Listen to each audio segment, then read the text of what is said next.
Hey, what's up, y'all? So, somebody wanted to know about keeping the ego in check while staying humble. Uh, well, same thing basically. Keeping your ego in check, staying humble.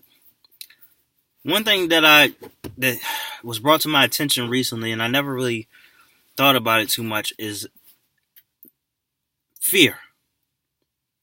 Fear is a great sign of the ego, because when you have fear, what you say is a lot of I, my, me.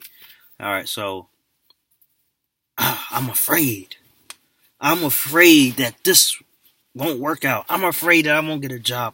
I'm afraid that she's cheating on me. I'm afraid. You know, look what you've done to me, or I hope this doesn't kill me. Me. And that's the ego. So when we talk about ego, some of the first things that come to mind for me and for a lot of you will probably be, he's so cocky, he's so arrogant, he's so sure about himself. And all of these things are related. It's just some are more tolerable than the other. All right. So when it comes to the ego and things like that, I'm not big on trying to say I am. I never say I am. I say I'm.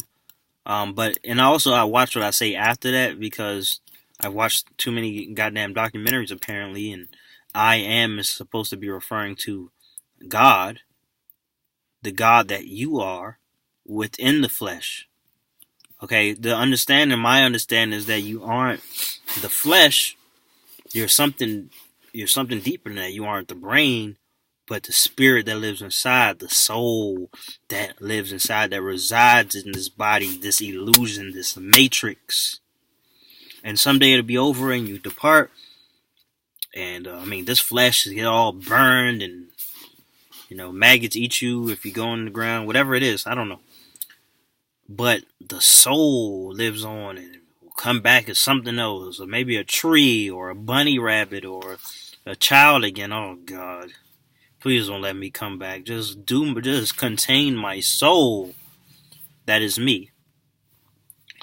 And so when we talk about escaping the ego, because you can't escape it 100%.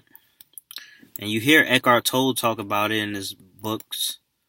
The Power Now. I don't know if he talked about it in The Power Now, but I think either The Power Now or the other one, was it New Earth or New Heaven or something like that. It's not hard to find, but in one of his books, which actually is very helpful to escape from the ego, or at the very least to balance things out. I never really like to use that word. It's like, it's all about balance. It's a cop out, and maybe it's not about balance. Or what does balance even mean? Because when we talk about balance, we say we think it's even, right in the middle, but maybe balance is just maybe 70-30 is a balance for you. Maybe that's what balances you out. Maybe 80-20. Maybe 80% spirit and 20% ego. I don't know. All right? Which, when we're talking about the ego, see, this is good stuff right here. I just said, I don't know. Okay? When you escape from the ego, see, the ego tells you, I know. But the spirit, well, some people may say that the spirit knows everything, that God knows everything. I get that. But the spirit sometimes speaks for the human and says, I don't know. Meaning, not that the spirit doesn't know, but the human doesn't know. And the saying is, any man knows something, knows that he knows nothing at all. And to claim that you know nothing, to not take ownership over this knowledge, I know I'm a walking hypocrite to say I'm well educated, well read, all these things. But in the grand scheme of things, I know this. Oh, look, I just said I know. I know that I don't know. But to not claim ownership over these things, over er, um, these earthly treasures, and uh, I was about to say memorabilia for some reason, but these earthly treasures and aspirants and all these shiny things that we will soon have to leave behind. To not take ownership over these things is to free yourself up. Now, how can I tell you to get? How can I, can I teach you how to get that perfect balance as to how much ego you should have and how much you should just let the spirit take over and exist and be present in the moment? I don't know. It's an ongoing chess match for me, but because I am in touch with a lot of this information, I move differently. So I'm really big on saying I don't know. Now I make a lot of videos giving advice, but ultimately I'm just assuming. That's all anybody in this world is doing for real, just assuming. All right. So and then we have things that make it more tangible when we talk about numbers and we talk about science and all of these things. See, that's more tangible than most, but pretty much for the most part, all we are doing in this life is assuming. All right. When your girlfriend's not around you, you just assuming that she's being faithful. Even if you don't you check her text message, you don't see anything, you're just assuming. She could be very good at cheating. She could be cheating at work. And I actually know this to be true through stories. People do that. People cheat at work without their husband even knowing. Because I'm talking about women or whatever. But again, okay. See, I'm getting a little off track because we are. So, but this is what keeps me humble, though. All right, you know, maybe rightfully so, but some people have seen me as somebody who thinks they're better than everybody just because I can be so certain at times and just call people out on some shit.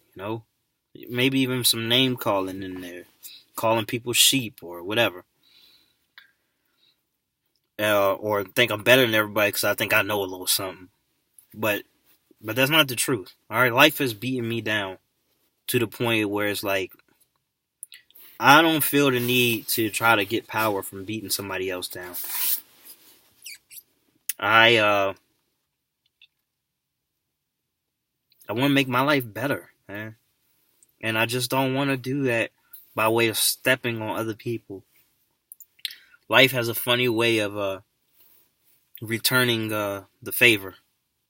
You know, doing unto you as you do unto others. And I don't want to be a part of that. I want great karma, so I want to put great things into the world. And being separated from the ego, you do selfless things. And I'm not 100% there. So I understand that the ego is still intact. And when people do have me fucked up, I let them know about it.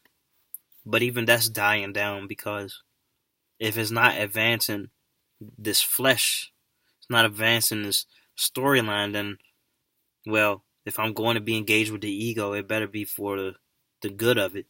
Not just so I can have so much pride that I allow it to take over my mind to the point where I'm focusing on revenge and, get back and going back and forth with somebody, understanding that in this physical existence, I only have X amount of time here, and I don't know how long that's going to be. And that's the thing, is that we are so egotistical, we somewhat in our minds have it convinced that we are going to be here like forever, for eternity. And that's what happens when you spend, for me, 10,000 days, I believe, at least, on this planet. You think you can never die. Alright?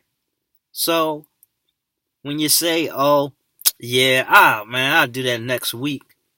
If you had to place a bet on that, the odds say you'd be right. Alright? You wouldn't get much money out of it because we're not betting on the underdogs here. Alright? You'd be betting on the underdog by saying, I'll be dead next week. I mean, but you could make that so. So, collect your winnings if that's the case. When you die. And I think that's a very egotistical thing. As opposed to living in the present moment, living as naturally as possible, you understand that your time can be up at any time, any given moment right now. There are people getting bad news by the second right now, just like that. Bad news, bad news, bad news. Death. It's happening that fast. Like, for real.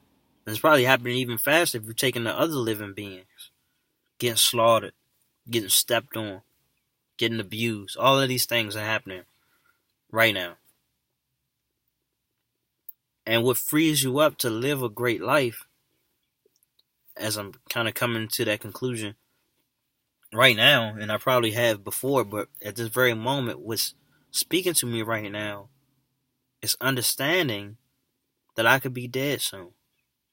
And I know we heard this before, and live like it's your last day.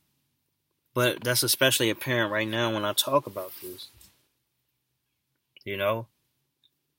And at times I see it as a bad thing to be in this car, and I can't say, oh, this is my car. When I get my own house and it's what I wanted, and I say, my house. I don't think that I could keep that charade on for long. And it's because of that where I just kind of don't feel connected to things, That's the downside of it, but could also be the good thing. You don't feel attached to these worldly possessions, because someday it's going to somebody else, If I die today, I mean, this car is going to go to somebody, It's paid for. Just get some insurance. And there you go. I don't know who this would go to. Don't think it'd go to my daughter. Maybe it'd go to my mother or something. Should give it to my brother. I don't have a will. Look at me living. See? That's the ego. So I know. I mean, actually, I don't know where you draw the line. And things like that. Is it an egotistical thing to not get a will? It's a smart thing to get one. It's a smart thing to get life insurance. As far as being in this world goes. Oh boy. I sure hope I'm not rambling. But then again, I don't really care. Cause I feel like I'm speaking on some powerful stuff. But to just enjoy the moment and take it all in. And like I did earlier today, or like I'm doing right now.